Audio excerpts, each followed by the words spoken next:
Hello friends, welcome to my YouTube channel. जैसे कि यहाँ पे हमें लिखा है मैंने टॉपिक कि आज हम सीखने वाले ट्रिग्नोमेट्री चैप्टर। ठीक है, ट्रिग्नोमेट्री चैप्टर जो हमारा मैथ्स 10 का मतलब मैथ्स 2 का 10 स्टैंडर्ड हमारा चैप्टर है। ठीक है, मैथ्स 2 का 6 चैप्टर, ये 6 चैप्टर। तो वो आज हम स्टार्ट करने वाले बहुत ही आसान चैप्टर है, बहुत ही इजी चैप्टर है। तो और बहुत मज़ा आएगा क्योंकि यहाँ पर ट्रिग्नोमेट्री है और ट्रिग्नोमेट्री में बहुत मज़ा आता है। किसी किसी को मतलब प्रॉब्लम भी होती है क्योंकि साइन थीटा कॉस थीटा बार बार आता है। तो उसमें कोई प्रॉब्लम की ये बात नहीं है। बस आपको स्टार्टिंग से अच्छे से उसे पढ़ना है, कनेक्ट करते करते जाना है। सिर्फ 2 एक्सरसाइज है, बहुत ही इजी है। आपको सिर्फ यहाँ पे जो कंडीशन है वहाँ पे इतनी है कि सिर्फ हमें बेसिक से चीज़ याद रखनी है और जो 3 मेन आइडेंटिटी है वो याद रखनी है। ठीक है, तो हम इस लेक्चर में सबसे पहले हम ट्रिग्नोमेट्री के बेसिक हम साइड्स के बारे में पढ़ेंगे। ठीक है, उसके बाद 3 आइडेंटिटी के बारे में पढ़ेंगे और फिर जो प्रैक्टिस 6.1 था उसके फर्स्ट सेकंड थर्ड फोर्थ और फिफ्थ जो क्वेश्चन है वो हम सारे करेंगे। ठीक है, तो स्टार्ट करते हैं। तो सबसे पहले हम यहाँ पे गिवन क्या है देखते हैं। हमने एक ट्रायंगल बना के रखा है और ट्रिग्नोमेट्री चैप्टर है, तो ट्रिगो का मीनिंग क्या है? 3 साइड्स। ठीक है, ट्रिगो का मीनिंग है 3 साइड्स और मेट्री का मीनिंग है मतलब उसका मेजरमेंट या फिर उसके बारे में जो भी हमें मेजरमेंट करना है तो वो होता है ट्रिग्नोमेट्री। ठीक है, तो हमें एक्चुअली क्या करना है, ट्रिग्नोमेट्री मतलब इस ट्रायंगल का हमें सब कुछ इस चैप्टर में देखना है। ठीक है, अब ये ट्रायंगल कौन सा है हमारे यहाँ पे? ट्रायंगल क्या है? 90 डिग्री वाला ट्रायंगल है। यहाँ पे मैंने निकालनी है तो निकाल देता हूँ। यहाँ पे हमारा 90 डिग्री होंगे यहाँ पे। तो यहाँ ये जो ट्रायंगल है A B C, triangle A B C, वो क्या है? राइट एंगल ट्रायंगल है। ठीक है, मतलब एक एंगल क्या है? राइट एंगल है। तो ये राइट एंगल ट्रायंगल है। तो इसके बारे में हमें थोड़ा सा जान लेना है। तो सबसे पहले क्या है, हाँ, जो हमारे मैथमेटिशियन थे सबसे पहले मतलब जो पहले से मैथमेटिशियन है उन्होंने क्या किया, इनकी जो ये एक साइड, ये दो साइड और ये तीसरी साइड्स, ये जो 3 साइड्स है उसके बारे में कुछ रेशो बताए और उस रेशो को नाम भी दिया। जैसे कि फर्स्ट रेशो हम अगर बात करें, ठीक है, फर्स्ट रेशो अगर हम बात करें तो मान लो हमारा जो ए सी है, ठीक है, ए सी सबसे पहले हम मान लेते हैं जैसे कि देखो हमारे पास ये 90 डिग्री होगा। ठीक है, तो 90 के बाद ये वाला एक एंगल होगा और ये वाला एक एंगल होगा। ठीक है, तो इसे हमने कोई भी नाम दे सकते हैं, जैसे कि हम इस एंगल को एक्स बोल सकते, वाई बोल सकते, जेड बोल सकते। ठीक है, तो कुछ भी बोल सकते। बट एंगल के मामले में सबसे ज़्यादा फेमस क्या है? हमारा थीटा है। थीटा पहले से ही बहुत फेमस है कि अगर एंगल की बात है तो थीटा हम बार बार लिखते, बहुत बार हम अल्फ़ा लिखते हैं, बहुत बार फिर बीटा लिखते हैं, पर ज़्यादा थीटा लिखते हैं। हम लिख कुछ भी सकते, small letters X Y Z, small A small B, कुछ भी लिख सकते थे। बट जो ग्रीक मैथमेटिशियन है उन्होंने थीटा यूज़ किया और हम थीटा यूज़ करते। ठीक है, तो थीटा मान लेते हैं हम, यहाँ पे थीटा है। ठीक है, यहाँ पे जो हमारा एंगल है वो थीटा है। ठीक है, ये हमने मान लिया। तो अब थीटा एंगल के हमें थोड़े ये देखना है कि अगर मान लो देखो ये थीटा हमने मान लिया इस एंगल पे, मतलब थीटा क्या है हमारा? थीटा है एंगल ए सी बी, ये वाला एंगल है ए सी बी। तो ये एंगल थीटा है, ये हमने मान लिया, अज्यूम कर लिया कि ये थीटा है। तो इसका अपोजिट वाला क्या होगा? अपोजिट वाला साइड, अपोजिट साइड इसकी क्या होंगी? ठीक है, अपोजिट साइड क्या होंगी? अपोजिट साइड मतलब अपोजिट हम किसे बोलते हैं कि कोई भी एंगल हो उसके अपोजिट में कौन सा है। ठीक है, अपोजिट में कौन सी साइड है उसे अपोजिट साइड बोलेंगे। तो इस थीटा के अपोजिट में कौन सा है? ए बी है। ठीक है, मतलब ये वाली, तो ये क्या हो जाएगा? Opposite side. और एक टर्म अपोजिट हो गया। और एडजेसेंट किसे बोलते हैं? एडजेसेंट। ठीक है, एडजेसेंट हम कैसे बोलेंगे कि जो भी एंगल होगा उसके बाजू में, ठीक है, बाजू में जो भी साइड होगा उसे एडजेसेंट कहेंगे, एडजेसेंट। अब यहाँ पे बहुत बच्चे कंफ्यूज हो जाते हैं कि एडजेसेंट तो ये भी है, ए सी भी है, ये एडजेसेंट है तो ये भी तो एडजेसेंट है ना? तो ये बात सही है कि ए सी भी एडजेसेंट है, बट उसको एक अलग नाम दिया है हमने, हाइपोटेनस, जो आपको पता भी होगा शायद।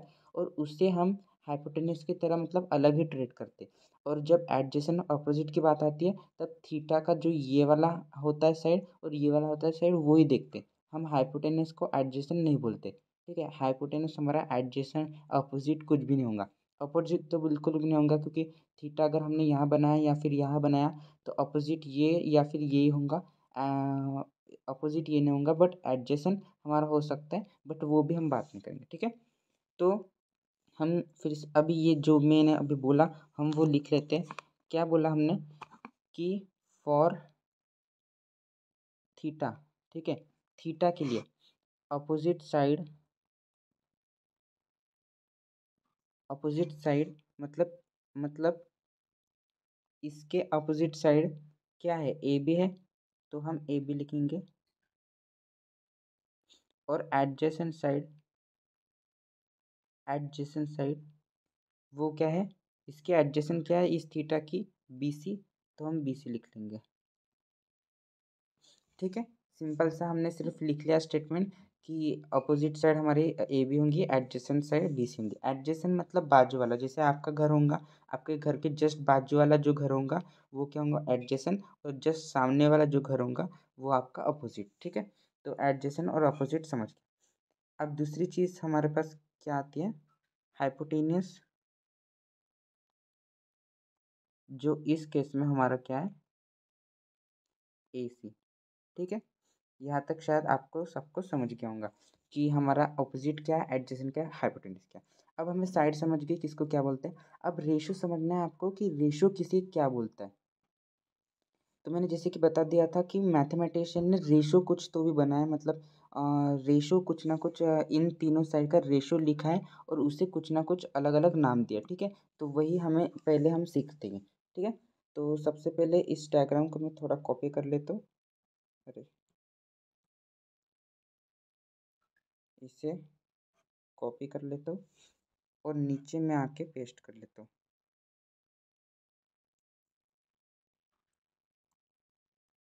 ठीक है। अब हम देखते हैं कि इसका क्या क्या उन्होंने रेशियो निकाला, ठीक है। तो हमने मैथमेटिशियन ने क्या किया, देखो यहाँ पे आपको बार बार ये आएगा कि यार ऐसे ही क्यों किया, वैसे ही क्यों किया, तो वहाँ पे आपको ऐसे सोचना नहीं है, ठीक है। मैथमेटिशियन ने बचा मतलब अपने टाइम में सोचा, उन्होंने बताया, उस हिसाब से ये बहुत मतलब ट्रिग्नोमेट्री आगे तक बहुत कनेक्ट होते जाएंगे, ठीक है। बट आपको अभी थोड़ा जितना मतलब हम पढ़ रहे 10th में उतना ही सोच। तो मैथमेटिशियन ने क्या किया, ऐसे ही बैठते बैठते उन्होंने क्या किया, जो अपोजिट साइड है अपॉन हाइपोटेनिस है उसका रेशियो निकाला और उसे क्या नाम दे दिया, साइन थीटा, ठीक है। साइन थीटा, थीटा क्या रिप्रेजेंट कर रहा है, थीटा क्या रिप्रेजेंट कर रहा है कि थीटा के रिस्पेक्ट में जो अपोजिट है और थीटा के रिस्पेक्ट में जो हाइपोटेनियस है उसका हमने अपोजिट और हाइपोटेनियस का रेशियो निकाला और उसे नाम क्या दिया, मैथमेटिशियन ने साइन थीटा। मतलब उन्होंने बोला कि जो भी अपोजिट होगा और जो भी हाइपोटेनियस होगा उसका रेशियो निकालो और उसका नाम रहेगा साइन थीटा, ठीक है। ओके। अब फिर उन्होंने क्या किया, नेक्स्ट स्टेप, नेक्स्ट चीज उन्होंने क्या की, कलर थोड़ा दूसरा ले लेते। नेक्स्ट चीज उन्होंने क्या की, कॉस थीटा, कॉस थीटा उन्होंने क्या किया, जो एडजेसेंट था हमारे पास, तो हमारे पास मैथमेटिशियन ने क्या किया फिर से कि फिर से उन्होंने सॉरी फिर से उन्होंने क्या किया कि एडजेसेंट था थीटा के रिस्पेक्ट में, जो एडजेसेंट होगा थीटा के रिस्पेक्ट में जो हाइपोटेनस होगा उसका उन्होंने रेशियो निकाला और उसे नाम दिया कॉस थीटा, और अपोजिट और हाइपोटेनस का रेशियो निकाला उसे नाम दिया साइन थीटा, और लास्ट जो रेशियो है उन्होंने निकाला किसका, अपोजिट, फिर से कलर चेंज कर लेते थोड़ा अच्छा दिखने के लिए, अपोजिट अपॉन एडजेसेंट, और इसे नाम दिया टैन थीटा, ठीक है। इसे नाम दिया टैन थीटा। मतलब एक उन्होंने रेशियो निकाला, अपोजिट अपन हाइपोटेनस, एडजेसेंट अपन हाइपोटेनस और अपोजिट अपन एडजेसेंट, और उसे नाम दिया बेसिकली। तो आपको ये तीनों बहुत अच्छे से याद होनी चाहिए कि साइन थीटा क्या होता था, कॉस थीटा क्या होता था, टैन थीटा क्या होता था। ये सिंपल से तीन फॉर्मूला है, ठीक है। तो ये उन्होंने बस शांति से ऐसे किया और उन्होंने कर दिया, ठीक है, कोई यहाँ पे प्रॉब्लम नहीं। अब इसका यूज़ भी देखेंगे बाद में, ठीक है। उन्होंने कर लिया। अब और जो साइंटिस्ट है उन्होंने क्या किया, इसे और बढ़ाया, बढ़ाया मतलब उन्होंने क्या किया फिर से, अगर हम फिर से इस उसी डायग्राम को यहाँ पे कॉपी करेंगे तो उन्होंने क्या किया कि उन्होंने हमने देखा था कि अपोजिट अपॉन हाइपोटेनियस साइन होता था, ठीक है, साइन होता था। तो उन्होंने क्या किया, हाइपोटेनियस अपॉन अपोजिट निकाला, हाइपोटेनियस अपॉन अपोजिट मतलब क्या, इन्होंने इस चीज़ का इन्वर्स निकाला। इन्वर्स मतलब क्या बोलते थे हम, कि one upon opposite upon hypotenuse किया, ठीक है, one upon opposite upon hypotenuse, तो ये हाइपोटेनस ऊपर जाता है तो हमें ये मिलता है, ठीक है।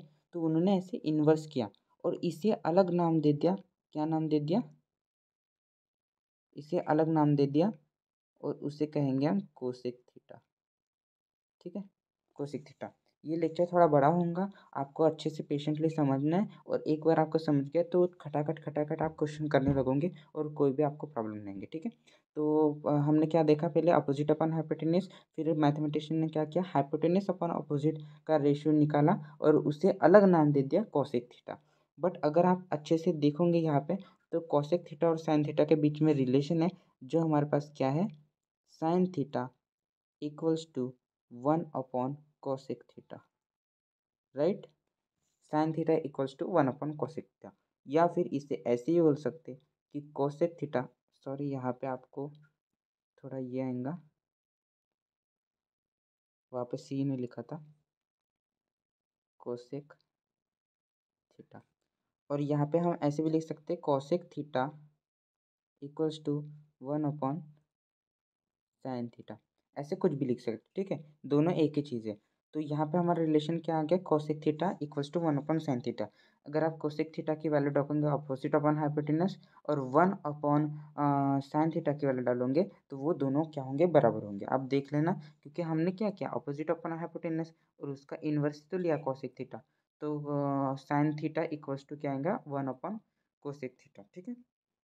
तो ये सिंपल सा रिलेशन है, या फिर ये और ये दोनों में से कोई भी एक याद रखना, ठीक है। मोस्ट प्रोबेबली ये लोग याद रखते तो वो भी आप याद रख सकते, ठीक है, इन दोनों में से कोई भी। नेक्स्ट चीज उन्होंने क्या किया, अगर उन्होंने साइन के साथ ऐसे किया होगा तो आप समझ गए होंगे कि उन्होंने और किसके साथ ऐसे किया होगा, ठीक है। अगर वो हमने कहा था, हमने कहा था opposite, sorry, adjacent upon hypotenuse equals to cos theta, ठीक है। तो साइन थीटा को इन्वर्स किया तो उन्होंने क्या किया, फिर से कॉस थीटा को भी इन्वर्स किया, मतलब उन्होंने क्या किया, हाइपोटेनियस अपॉन एडजेसेंट निकाला और उसे एक अलग नाम दे दिया, क्या, सेक थीटा, ठीक है, सिंपल सी चीज़ है, sec theta equals to hypotenuse upon adjacent. तो ये उन्होंने किया, फिर से उसे अलग नाम दे दिया। ये अपने मन से कुछ भी कर रहे, ठीक है, मैथ्स में बहुत बार ऐसी ही है कि वो अपने मन से मैथमेटिशियन कुछ भी करते थे और कुछ ना कुछ रिजल्ट आता था और उसका बहुत यूज़ हुआ। ये जो कॉस थीटा सेक थीटा दिख रहा है आपको, 11th में जाओगे 12th में जाओगे, भरपूर उसका यूज़ मिलेगा आपको, भर भर के मिलेगा। और आप मतलब बहुत मतलब आपको अच्छा भी लगेगा कि हाँ मैंने 10th में अच्छे से पढ़ लिया था, अब मुझे कोई भी प्रॉब्लम नहीं आ रही, ठीक है। तो आप अच्छे से ध्यान दो। अब आपको पता चल गया कि सबके साथ हो रहा है तो टेन के पीछे रहेगा, तो फिर से अपोजिट अपॉन एडजेसेंट था, अपोजिट अपॉन एडजेसेंट हमारे पास टेन थीटा होता है, तो एडजेसेंट अपॉन अपोजिट क्या होगा, कॉट थीटा, ठीक है। फिर से उन्होंने बोला कि अगर ये है तो ये होगा, ठीक है, बस इन्वर्स कर रहे हैं। फिर से यहाँ पे रिलेशन आएगा कि टेन टेन थीटा क्या है, वन अपॉन कॉट थीटा, ठीक है। ये रिलेशन है, आपको ये भी चीज़ आपको याद रखनी है, ठीक है, ये चीज़ आपको याद रखनी है। नेक्स्ट नेक्स्ट आपको यहाँ पे नहीं लिखा क्या, ठीक है, यहाँ पे भी फिर से आपको पता ही होगा, आप अभी दिमाग लगा सकते हो। कॉस थीटा क्या आएगा, वन अपॉन सेक थीटा, इसे इन्वर्स कर सकते हो, आपको पता है सेक थीटा उधर जाएगा कॉस थीटा नीचे आएगा, वो भी रिलेशन ये होंगी, वैलिड ही होंगी, ठीक है। तो ये आपको याद रखना है। फिर आपको ये रिलेशन याद रखनी है, ठीक है। और लास्टली आपको ये तीन रिलेशन बहुत अच्छे से याद रखनी है, ठीक है, बहुत अच्छे से। तो मैं नेक्स्ट पेज में अच्छे से इसे लिख लेता हूँ। तो यहाँ पे मैंने बहुत अच्छे से यहाँ पे सब कुछ लिख लिया है। तीनों मतलब छठों 6 फॉर्मूले मैंने यहाँ पे लिख लिया है, ठीक है। साइन, कॉस, टैन, कोसेक, सेक, कॉट, तो ये बहुत अच्छे से आपको याद रखना है, ठीक है।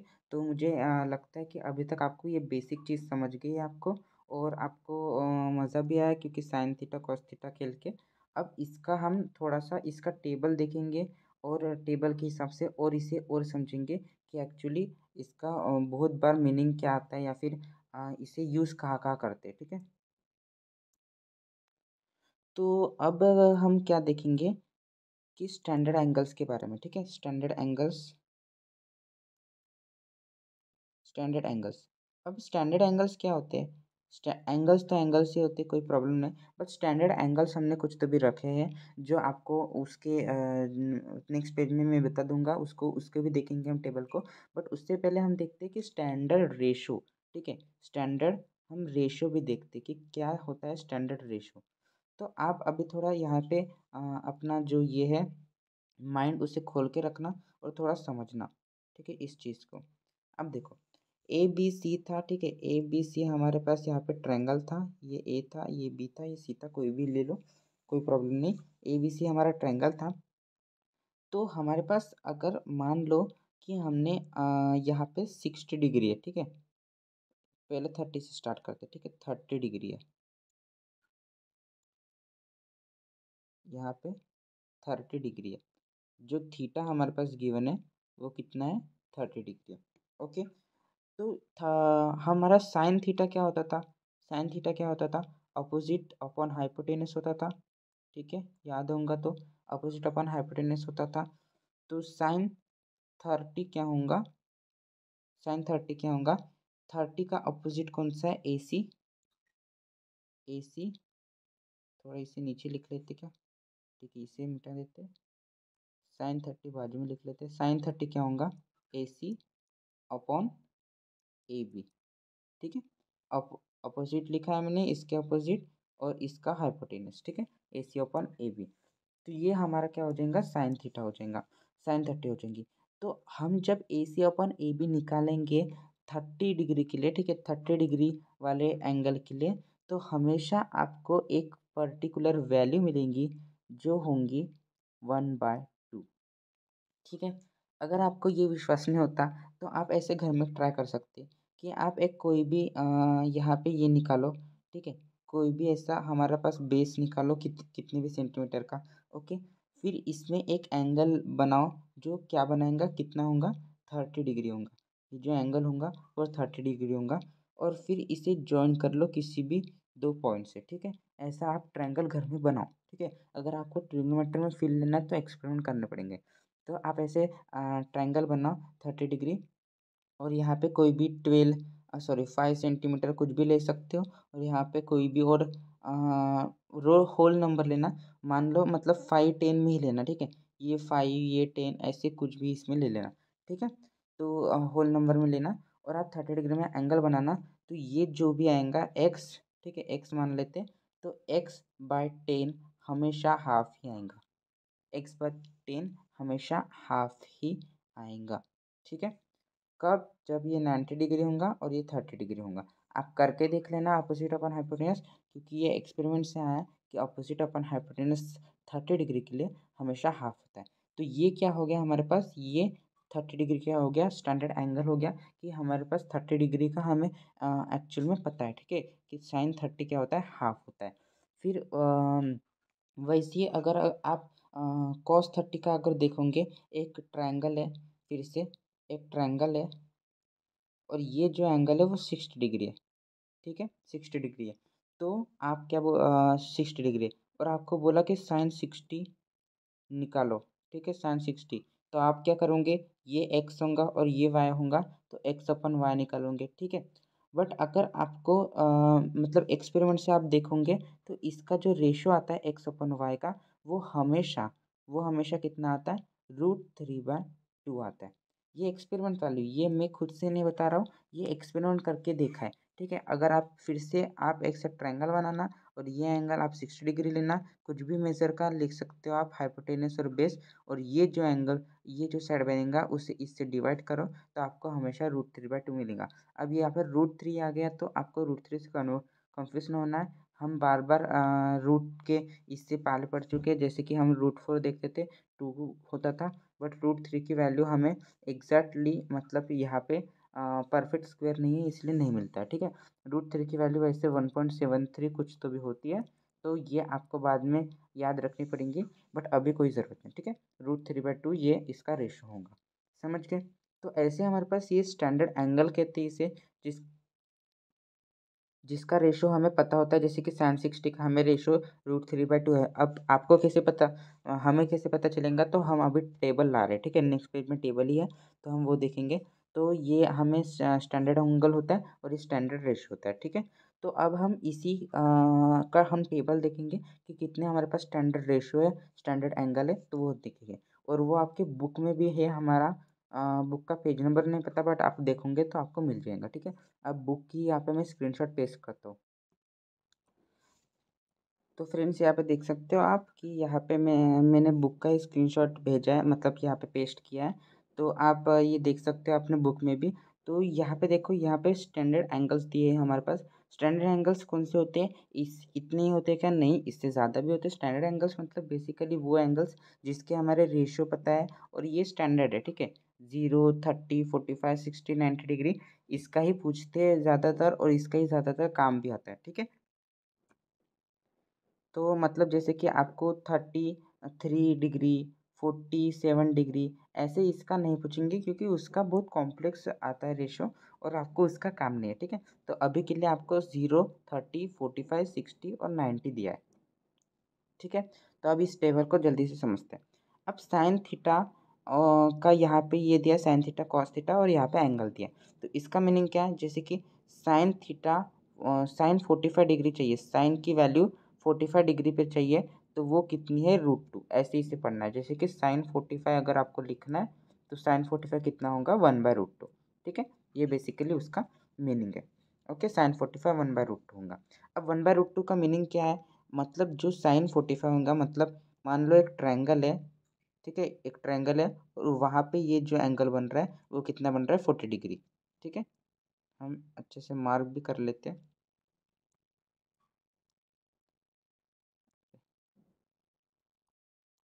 ये देखो, एक ट्रायंगल होगा। ठीक है, और उस पे ये जो होगा, ये एंगल वो कितना होगा, 45 डिग्री। ठीक है, 45 डिग्री। तो ये जो एक्स और वाई, ये 45 डिग्री के लिए ये एक्स अपोजिट होता है और वाई हाइपोटेन्यूस होता है। तो एक्स अपन वाई जो होगा हर हर हर ट्रायंगल के लिए। ठीक है, बट कंडीशन क्या, कि एंगल यहाँ पे 45 डिग्री ही होना चाहिए। ठीक है, तो हर ट्रायंगल के लिए आपका जो एक्स अपन वाई आएगा वो हमेशा 1/√2 आएगा, क्योंकि यहाँ पे दिया है। ठीक है, 1/√2 किसके लिए, साइन 45 के लिए। हमेशा साइन 45 का रेशियो हमारे पास क्या आएगा, 1/√2। ठीक है, ये मैं मिटा देता हूँ। तो हमारा साइन 45 कितना आया, 1/√2। वैसे ही हमने देखा था, मैंने बताया था कि साइन 30 क्या होगा, हाफ होगा। साइन 60 क्या होगा, √3/2। साइन 90 क्या होगा, 1। साइन 0 क्या होगा, 0। ठीक है, दूसरी कॉस थीटा, कॉस थीटा मतलब कॉस 0 डिग्री क्या होगा, 1। कॉस 30 डिग्री क्या होगा, √3/2। कॉस 45 1/2। कॉस 60 1/2। कॉस 90 0। ठीक है, वैसे ही tan थीटा मतलब tan 0 0। tan 30 1/√3। tan 45 1। tan 60 √3। tan 90 not defined. ठीक है, ये रेशियो है। अब ये रेशियो अगर आपने कर लिए ऊपर वाले, तो नीचे वाले अपने आप आपको समझ जाएगा। कैसे कैसे समझेंगा, देखो, साइन थीटा क्या होता था, साइन थीटा 1/कोसेक थीटा होता था। ठीक है, 1/कोसेक थीटा, मतलब कि कोसेक थीटा हमारे पास क्या होगा, 1/साइन थीटा होगा। ये भी हमने रेशो ऊपर लिख लिया। तो यहाँ पे देखो, यहाँ पे लिखा भी है कोसेक थीटा इक्वल्स टू 1/साइन थीटा।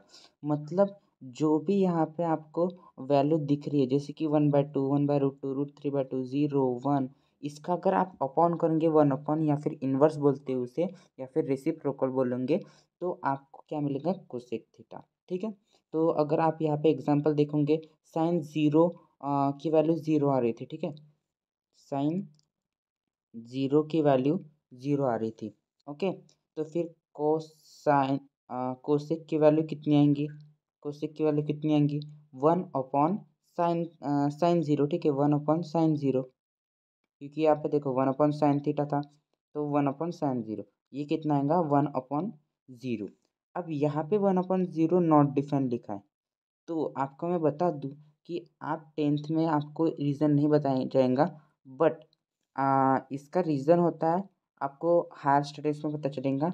बट हमने ये 10th में मान लेना है कि जो 1/0 होता है, या फिर कोई भी नंबर यहाँ पे x होगा उसके नीचे ज़ीरो आ गया, मतलब हम ज़ीरो से अगर किसी भी नंबर को डिवाइड कर रहे, तो वो हमने अभी तक डिफाइन नहीं माना है।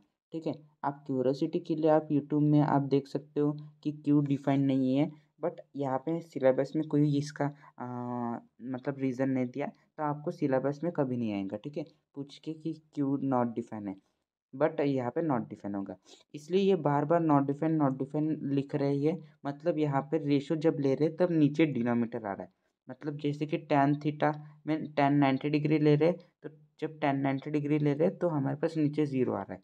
जब हमारे पास यहाँ पे रेशो ले रहे तब नीचे डिनोमिनेटर में ज़ीरो आ रहा है, यहाँ पे भी ज़ीरो, यहाँ पे भी ज़ीरो, इसलिए वो हमारे पास नॉट डिफाइन वहाँ पे लिखा है। ठीक है, ठीक है, अब समझते हैं कि और एक चीज़ मुझे बतानी थी कि जो हमारे पास यहाँ पे लिख भी लेना बहुत इंपॉर्टेंट है, कि जो हमारे पास साइन थीटा होता है और कॉस थीटा होता है, वही टैन थीटा होता है, वही टैन थीटा होता है। कैसे कैसे कैसे, देखो मैं ऊपर समझा दूँ क्या, चलो नीचे देखते, नीचे समझाता हूँ। साइन थीटा क्या होता था, साइन थीटा अपन कॉस थीटा टैन थीटा होता था। हमें ये प्रूफ करना है, तो साइन थीटा क्या होता था, अपोजिट अपॉन हाइपोटेनियस, और कॉस थीटा क्या होता था, एडजेसेंट अपॉन हाइपोटेनियस। ठीक है, अब यहाँ से आप क्या करो, यहाँ से आप क्या कर रहे हो, हाइपोटेनियस हाइपोटेनियस से कट कर लो, बचेगा क्या, अपोजिट और एडजेसेंट। ठीक है, अपोजिट और एडजेसेंट, और आपको भी पता है, मुझे भी पता है कि अपोजिट अपॉन एडजेसेंट क्या होगा, आपका टैन थीटा। आप फॉर्मूला देख लो कि हमने अपोजिट अपन एडजेसेंट क्या माना था, टैन थीटा। तो मतलब कि बेसिकली अगर आप साइन थीटा अपन कॉस थीटा करोगे तो आपको टैन थीटा की वैल्यू मिलेंगी, और वही आप यहाँ पे टेबल में भी ऑब्जर्व कर सकते हो। जैसे कि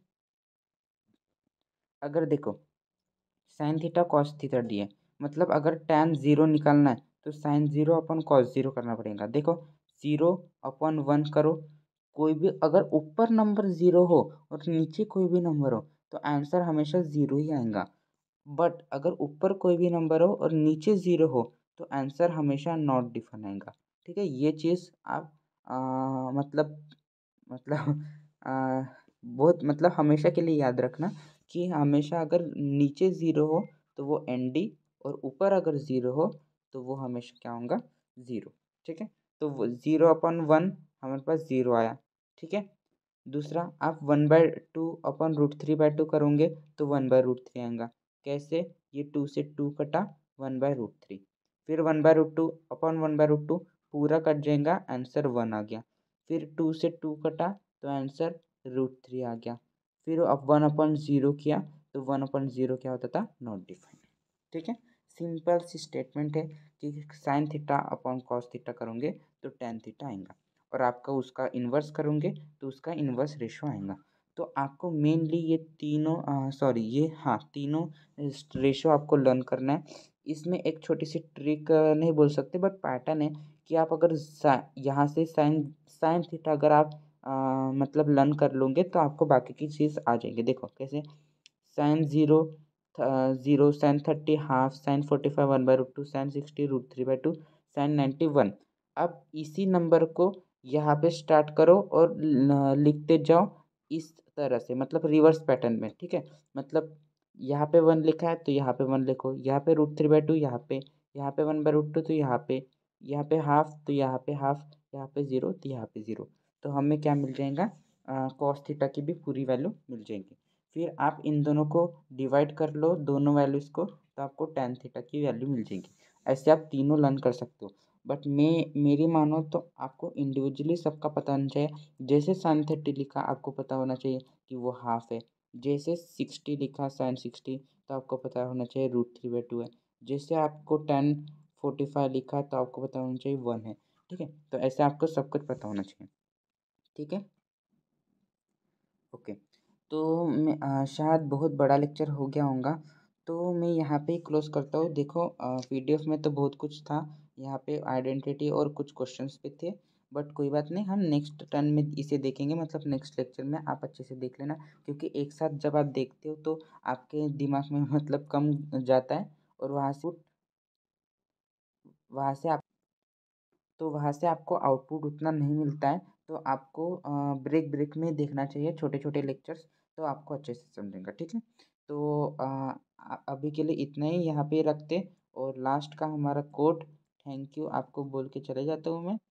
और पढ़ाई करो अच्छे से, और कोई भी डाउट हो तो कमेंट सेक्शन में पोस्ट कर सकते हो, मैं उसका आंसर देने का कोशिश करूँगा। ठीक है, thank you very much, bye bye.